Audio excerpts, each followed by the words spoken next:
বাংলাদেশের শুষ্ক মৌসুমে বৃষ্টিপাত কম হওয়ায় এ সময় ফসল উৎপাদন সম্পূর্ণ সেচ নির্ভর। সুষ্ঠু ও দক্ষ সেচ ব্যবস্থাপনার মাধ্যমে সেচ প্রদান না করায় হাজার হাজার একর জমিতে সেচ সহ চাষাবাদ করা সম্ভব হয় না।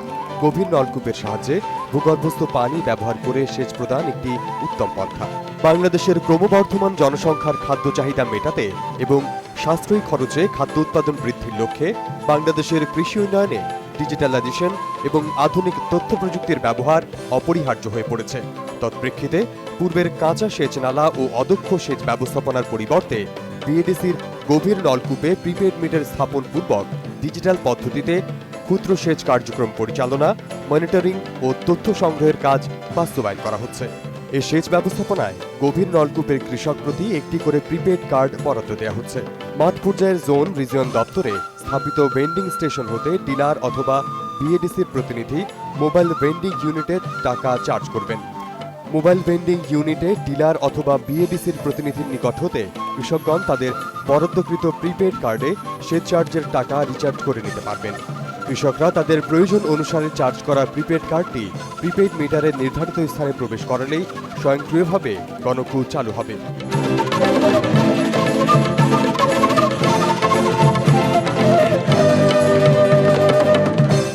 এই পদ্ধতিতে প্রতিটি গভীর নলকূপে 600 থেকে 1000 মিটার ভূগর্ভস্থ সেচ নালার মাধ্যমে জমিতে সেচ দেয়ায় সেচ পানি ও জমির অপচয় অনেকাংশে হ্রাস পাবে। ফলে সেচ এলাকা বেড়ে খাদ্য উৎপাদন অনেক গুণে বৃদ্ধি পাবে। তাছাড়া একর প্রতি সেচ খরচও অনেক কমে যাবে। এ পদ্ধতিতে সেচ প্রদান অত্যন্ত জনপ্রিয় হয়ে উঠছে এবং কৃষকদের মধ্যে উৎসাহ উদ্দীপনা পরিলক্ষিত হচ্ছে।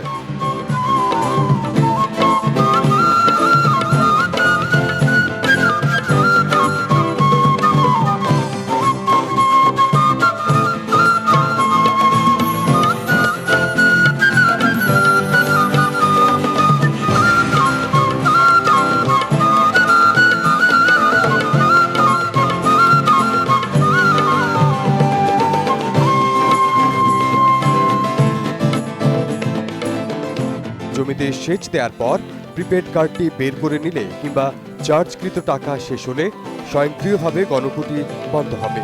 পাম্প বন্ধ হওয়ার পর ব্যবহৃত কার্ডে সমগ্র তথ্য প্রিপেড মিটারে সংরক্ষিত থাকবে এবং ডিসপ্লেতে কৃষক তা দেখতে পারবেন। বিএডিসির মনোনীত প্রতিনিধি কর্তৃক লার্জ ক্যাপাবিলিটি কার্ডের অথবা এলসিসির মাধ্যমে মিটারে সংরক্ষিত তথ্য বিএডিসির মাঠ পর্যায়ের দপ্তরে রক্ষিত ভেন্ডিং স্টেশনে স্থানান্তর করা হবে।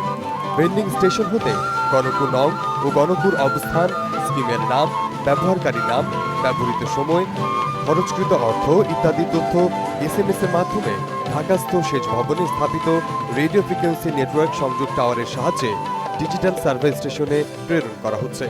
ঢাকাস্থ সেচ ভবনে স্থাপিত স্বয়ংক্রিয় ডিজিটাল সার্ভার স্টেশন হতে সেচ কার্যক্রম পরিচালনা, সেচ সংক্রান্ত তথ্যাদি মনিটরিং এবং প্রয়োজনীয় প্রতিবেদন প্রণয়ন ও সংগ্রহ করা হচ্ছে। মাঠ পর্যায়ের ভেন্ডিং স্টেশনের জিপিআরএস মোডেম এবং ঢাকাস্থ সেচ ভবনের রেডিও ফ্রিকোয়েন্সি নেটওয়ার্কের সংযোগ টাওয়ারের মাধ্যমে সার্ভার স্টেশনটি বাংলাদেশের যে কোনো প্রান্ত থেকে প্রেরিত তথ্য সংগ্রহে সক্ষম। আধুনিক প্রযুক্তির এই ডিজিটাল কার্যক্রম পূর্ণাঙ্গ বাস্তবায়িত হলে বিএডিসির সেচ চার্জ তাৎক্ষণিকভাবে আদায় হওয়ায় সেচ চার্জ অনাদায়ী থাকবে না। তাছাড়া কৃষকগণ সুবিধাজনক সময়ে এবং প্রকৃত খরচ অনুযায়ী প্রয়োজনীয় সেচ দিতে পারবে। জমি এবং সেচের পানির অপচয় উল্লেখযোগ্যভাবে কম হওয়ায় সেচ এলাকা বাড়বে। ফলশ্রুতিতে ফসল উৎপাদন বাড়বে এবং উৎপাদন খরচ কমবে। মধ্যস্বত্বভোগীদের পরিবর্তে কৃষকগণ সরাসরি উপকৃত হবে। সেচ চার্জ আদায়ে স্বচ্ছতা আসবে এবং কৃষক গ্রুপের আভ্যন্তরীণ গোন্দল হ্রাস পাবে। উপরন্তু সেচ সংক্রান্ত যাবতীয় তথ্য তাৎক্ষণিকভাবে মাঠ পর্যায়ের অফিস হতে পাওয়া যাবে। এতে অতিরিক্ত কোনো অর্থ খরচ হবে না এবং জনবল সাশ্রয় হবে। সার্বিকভাবে সেচ দক্ষতা বাড়বে এবং কৃষি উন্নয়নে নবদিগন্তের সূচনা করবে।